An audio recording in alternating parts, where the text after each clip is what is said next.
Hey, I'm golf broadcaster Matt Adams. The updated and expanded second edition of my book, The Golf Round I'll Never Forget, Golf's Biggest Stars Recall Their Finest Moments, is now available. Readers can expect to march with Arnie's Army at the 1960 U.S. Open, relive Jack Nicklaus's remarkable 1986 Masters win, and be amazed by the Tiger Slam. The Golf Round I'll Never Forget, Golf's Biggest Stars Recall Their Finest Moments. Pick it up where fine books sold, including BarnesandNoble.com and Amazon.com.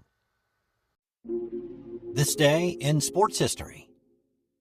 It's February 26th, and on this day in 1946, Babe Ruth was released by the New York Yankees and quickly signed with the Boston Braves.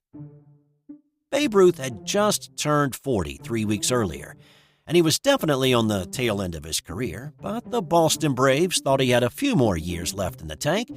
In his 15th and final season with the New York Yankees, the Babe hit 22 homers, which was his lowest tally since he was pitching for the Boston Red Sox. And still, he was an attractive get for the Braves. Despite losing to Ruth and the Yankees relentlessly over the past decade and a half, American League managers like Connie Mack lamented the loss of Ruth to the National League, and National League managers and owners were excited. Ruth meant people coming through the turnstiles in ballparks that he had never played in before. And it was a huge story in the papers the next day. Ruth's release and quick signing wiped other world news of the day off the front page. The Braves signed Ruth to a 3-year deal to be a player, an assistant manager to Bill McKechnie, and vice president in the front office. Now, you may be asking yourself, wait, Ruth played with the Boston Braves?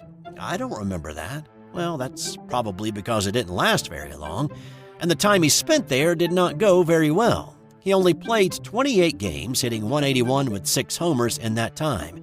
3 of those home runs came in his second-to-last game. He also clashed with the front office about his role with the team, and on May 30th, he played his final game with the Braves and retired from baseball, having never managed the team in his short stint.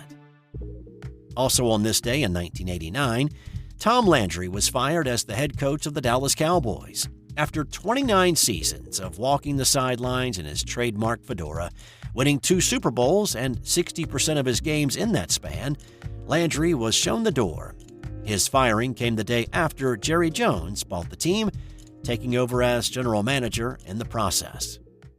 And in 1967, Mario Andretti won the Daytona 500 in his first and only appearance. Andretti became the first foreign-born driver to ever win a NASCAR race. That's all for today.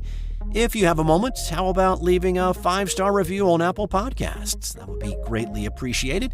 Thanks for checking out today's episode, and I'll have more on tomorrow's edition of This Day in Sports History. This has been an original Thrive Suite production. Hey there, sports history fan. This is Arnie Chapman, a.k.a. the Football History Dude, and I hope that you enjoyed this recent episode presented by the Sports History Network and were able to learn some good old-fashioned sports history knowledge nuggets. I started the Sports History Network back in 2020 with the mission to help podcasters find a community of like-minded sports history nerds, as well as helping aspiring podcasters to start their own shows. We have a little bit over 30 shows on the network right now covering all sorts of sports history, but as far as I'm concerned, we're just at the toothpick in the ocean moment, that can't even figure it out because there's so much more coming. We wanted to create the ultimate headquarters for sports yesteryear, starting with Podcast Network and our website, but we're going to continue to move into other mediums as well. And here's the cool part, because we want you to be part of our team. So if you're interested in starting your own podcast, or maybe being a guest on one of our shows, or who knows, maybe even writing an article for us over on the website. Seriously, all you gotta do is reach out to us on the contact page over at sportshistorynetwork.com. You can be as technologically savvy as a Neanderthal tapping on a stone trying to figure out this whole hieroglyphics thing back in the day. Again, it doesn't matter, because even if you don't understand the whole podcast space, we have a production team that can pretty much help you out with doing everything. All you gotta do, head over to sportshistorynetwork.com, head to the contact page, fill it out. That message goes right to me, and I'll reach out to you as soon as I can. But for now, dude, I'm through if you're through.